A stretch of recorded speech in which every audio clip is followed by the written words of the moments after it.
Yes, hello guys, good evening po sa inyo lahat. And of course, nandito na naman tayo upang magbigay ng reaksyon patungkol nga po dito sa napanood natin doon nga po sa KMGS o Kapuso Mo Jessica Soho. Ayan, at syempre, talagang nakakapanindig, balahibo at syempre, nakakakilabot po yung live na kung saan napakinggan natin.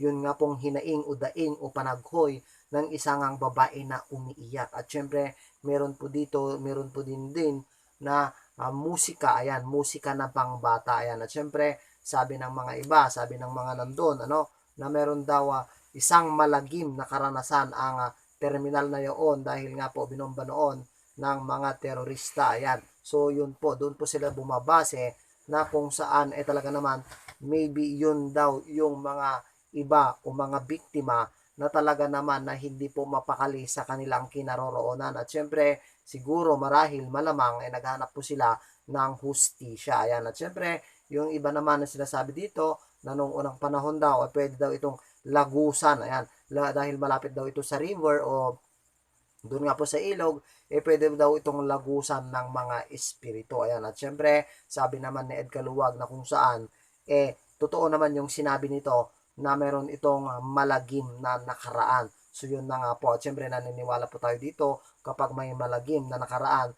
sigurado tayo na meron at merong magpaparamdam dyan. Hindi lang natin nakikita, bagkos nare-record ito sa camera at syempre yung mga boses, ayan, yung mga voice over ng mga mga naririnig natin o na nakaka-capture, ayan, nakaka-capture ng videos natin. Ayan, at syempre marami rin yung mga hindi naniniwala and of course sila po yung dapat na lang nating irespeto kung hindi sila naniniwala sa mga ganitong bagay. Ayan, sa mga ganitong bagay dahil magkaiba po tayo ng paniniwala. Ayan, magkaiba po tayo ng paniniwala. At syempre, yun na lamang po ang ating sasabihin dito. And of course, mag-ingat ang lahat.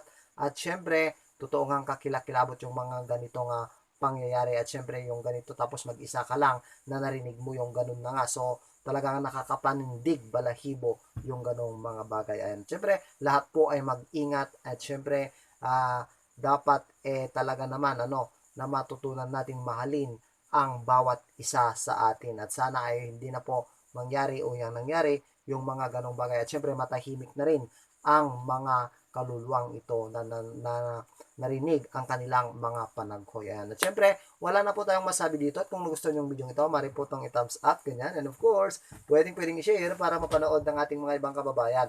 Kung di mo nagustuhan, mari po itong i-thumbs down. Ayan. At syempre, huwag mo naman kalimutang pindutin yung subscribe button dyan sa baba. And of course, huwag mo na rin kalimutang pindutin yung notification bell para naman sa ganon ay lagi kang updated kapag mayroon akong makabagong uploaded videos. At syempre, maraming salamat. God bless. Good luck. I love you all. Bye-bye.